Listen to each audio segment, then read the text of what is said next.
দেখুন বন্ধুরা, রান্না কিন্তু কমপ্লিট হয়ে গেল। দেখতে কিন্তু অসাধারণ লাগতেছে।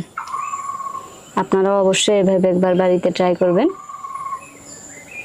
সবসময় একরকম করে ডিম খাইতে কিন্তু ভালো লাগে না। নমস্কার বন্ধুরা, পারবি কুকিং চ্যানেলে আপনাদের সবাইকে স্বাগত জানাই। আশা করছি আপনারা সবাই ভালো আছেন। বন্ধুরা, এই দেখুন, আজকে আপনাদেরকে দারুণ স্বাদের একটা রেসিপি করে দেখাবো। এই যে এখানে আছে পেঁয়াজ আর আছে ডিম। এই পেঁয়াজ আর ডিম দিয়ে একটা নতুন ধরনের রেসিপি করব। আপনারা সাথে থাকবেন।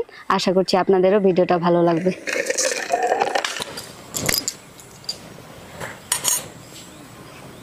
বন্ধুরা, এই দেখুন, বড় বড় সাইজের দেখা এখানে 7টা পেঁয়াজ আছে।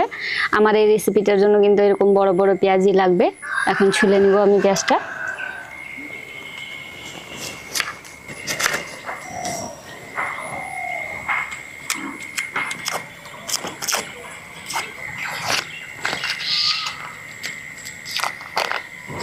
আজকের রেসিপিটার জন্য কিন্তু আমি পেঁয়াজটা কাটবো না, এরকম গোটা গোটাই থাকবে। আপাতত ছুলায় নিই সব পেঁয়াজ। পেঁয়াজের এই যে ভিতরের অংশটা এই যে এইভাবে আমি চামিচ দিয়ে বাইর করে নিব। অল্প অল্প করে বাইর করতে লাগবে, নাহলে ভেঙে যাবে। এই যে এরকম করে।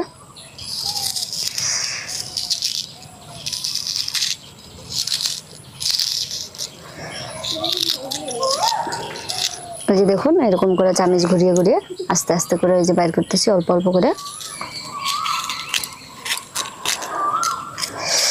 বাপরে, চোখে থেকে টুপটুপায় জল পড়তেছে। পেঁয়াজের সেই ধাক।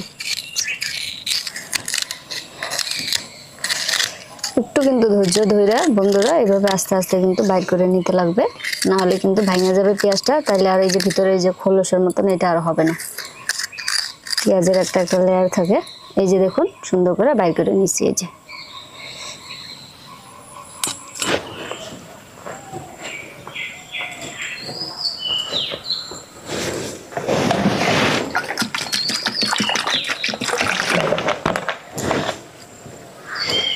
এই দেখুন বন্ধুরা, পেঁয়াজের ভিতরে এই যে আমি যে কাটলাম, এই যে এগুলা বাইরেছে, এগুলা রাখবো আমি। এগুলাই সম্বাজে দিয়ে আমি এটা রান্না করবো।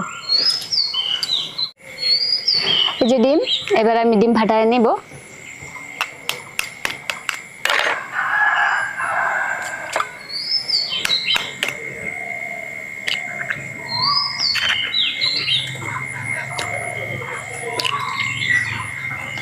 এখানে দিয়ে দিব অল্প লবণ। এই ডিমের মধ্যে একটু কিছু ফ্লেভার দিয়ে নিব। এই যে কাঁচা লঙ্কা কুচি আছে, দিয়ে দিব অল্প, কারণ কি ডিমটা তো ভিতরেই থাকবে। আর দিয়ে দিব অল্প ধনিয়া পাতা কুচি। আর দিয়ে দিব এই যে গোলমরিচ গুঁড়া আছে অল্প।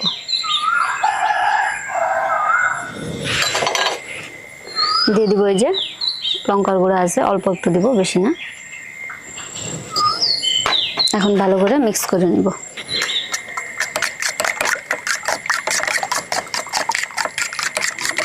কড়াই গরম হয়ে গেছে, অল্প একটু দিয়ে দিব সরষের তেল।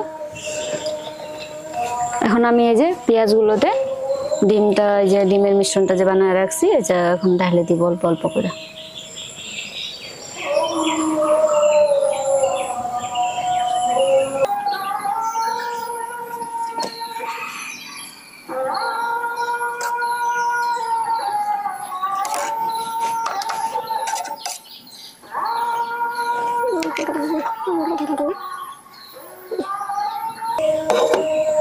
এই যে একটা ভরে নিছি, এরকম করে একটা একটা ভরে বসায় দিব, এই যে তেলের মধ্যে দিয়ে দিব।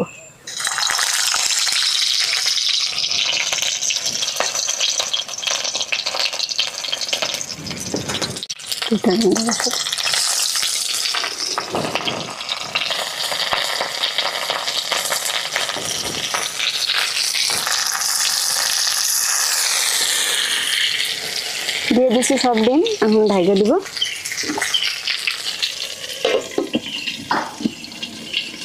এখন নিবা আছে হইতে দিব, ডিমটা সিদ্ধ হয়ে গেলেই হয়ে যাবে। এই দেখুন বন্ধুরা, আমি আদা রসুনটা ছুলায় নিয়েছিলাম, এই যে এখানে আছে। আজকে আমি আর বাটাবাটি করব না, আদা রসুন দুইটাই কিন্তু কুচি কুচি করে নিব।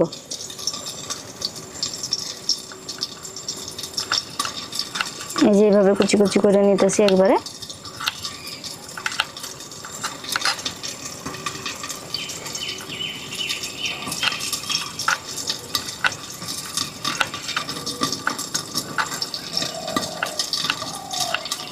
আপনারা চাইলে পরে কিন্তু ছেঁচেও নিতে পারেন।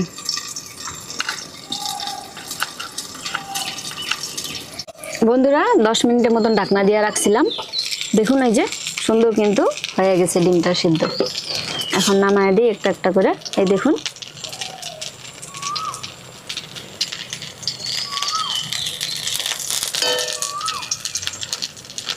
একটা একটা করে নিয়ে নামায় দেবো আস্তে আস্তে করে।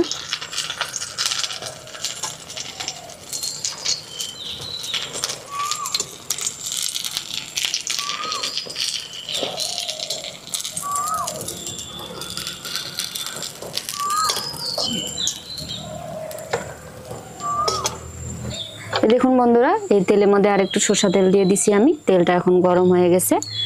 দিয়ে দিব এখন কিছু গোটা গরম মশলা। এই দেখুন বন্ধুরা কিছু গোটা গরম মশলা নিয়ে নিছি। এখানে আছে যে বড় বড় এলাচ, লং, ছোট এলাচ, দালচিনি, তেজপাতা, শুকনো লঙ্কা দিয়ে দিব। দিয়ে দিব এই যে তখন পেঁয়াজটা বের করে রাখছিলাম যে এই পেঁয়াজটাই এখন আমি সম্বাজে দিয়ে দিব।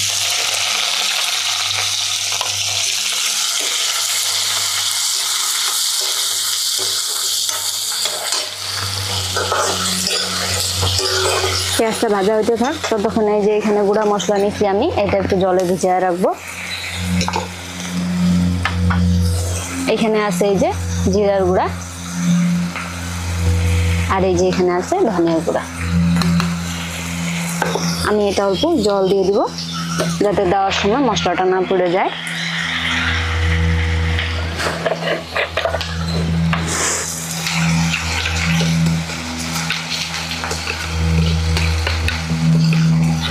মিশিয়ে নিয়েছি।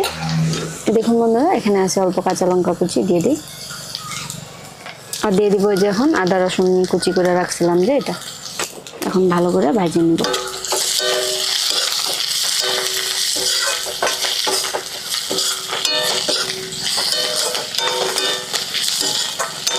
পেঁয়াজের সাথে আমি আদা রসুনও ভালো করে ভাজা করে নিব একটু। দিয়ে দিব এখন একটু লবণ, তাহলে তাড়াতাড়ি ভাজা হয়ে যাবে।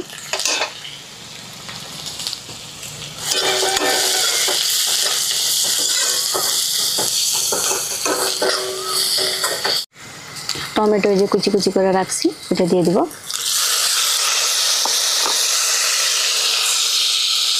আর দিয়ে দিব এই যে জিরার গুঁড়া আর ধনিয়ার গুঁড়া যে জল দিয়ে রাখছিলাম। দিয়ে দিব হলুদ, আর দিয়ে দিব অল্প লঙ্কার গুঁড়া।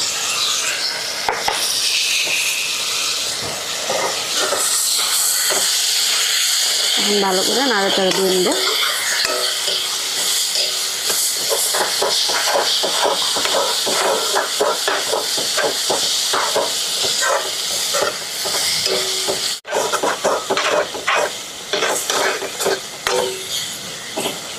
নাড়াচাড়া দিয়ে নিছি ভালো করে। এখন একটু গ্যাসটা কমায় নিয়ে ঢাকা রেখে দিই 2 মিনিটের জন্য। টমেটোটা সিদ্ধ হবে অল্প, তাহলে গ্রেভিটাও ভালো হবে।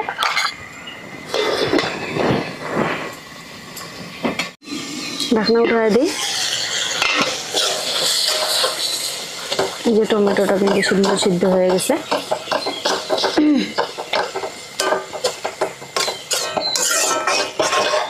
এখন আমার যতটুকু গ্রেভি লাগবে আমি ওই বুঝে নিয়ে জলটা দিয়ে দিব।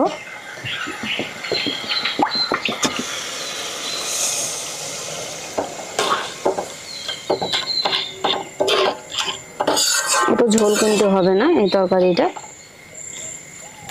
এই যে একটু মশলা মশলাই আছে, অত ঝোলও নাই। আরো জাল হইলে পরে আর একটু ঠিক হয়ে যাবে। এখন আরো 2 মিনিটের জন্য ঢাকনা দিয়ে রাখিয়ে দিই। ঝোলটা একটা উতলান আসলে, ঝোলটা জাল হয়ে গেছে। এখন দিয়ে দিব এই যে পেঁয়াজগুলো।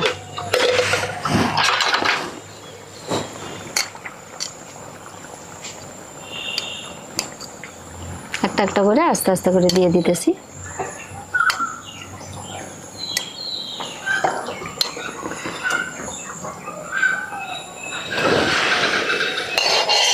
এটা দেওয়ার পরে আরো 2 মিনিট ঢাকনা দিয়ে রেখে দিই আর একটু জাল হোক। এই দেখুন বন্ধুরা কিছুক্ষণ জাল করে নিছি, সুন্দর করে বাইরের পেঁয়াজগুলোও কিন্তু সিদ্ধ হয়ে গেছে। এখন কিছুটা অল্প একটু ধনেপাতা দিয়ে নামিয়ে দিব।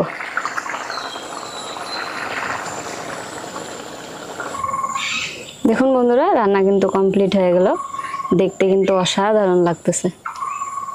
আপনারাও অবশ্যই এভাবে একবার বাড়িতে ট্রাই করবেন। সবসময় একরকম করে ডিম খাইতে কিন্তু ভালো লাগে না, এইভাবে একবার অবশ্যই ট্রাই করবেন। আমি একটু খায়া আপনাদেরকে জানাই দিই যে কেমন হয়েছে।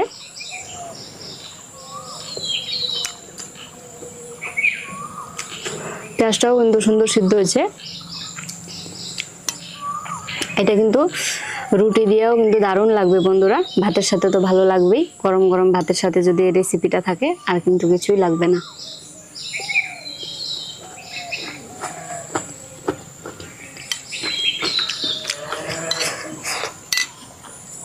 আপনারা অবশ্যই এভাবে বাড়িতে একবার ট্রাই করবেন। আশা করছি আপনাদেরও ভালো লাগবে। আর যদি ভিডিওটা ভালো লাগে থাকে তাহলে অবশ্যই একটা লাইক দিবেন আর আমার চ্যানেলটাকে সাবস্ক্রাইব করে আমার পাশে থাকবেন। আপনাদের কাছের বন্ধুদের সাথে আমার ভিডিওটা শেয়ার করে দিবেন যদি ভালো লাগে থাকে। বন্ধুরা, আবার ফিরবো আরেকটা নতুন রেসিপি নিয়ে। আপনারা সবাই ভালো থাকবেন, সুস্থ থাকবেন। টাটা।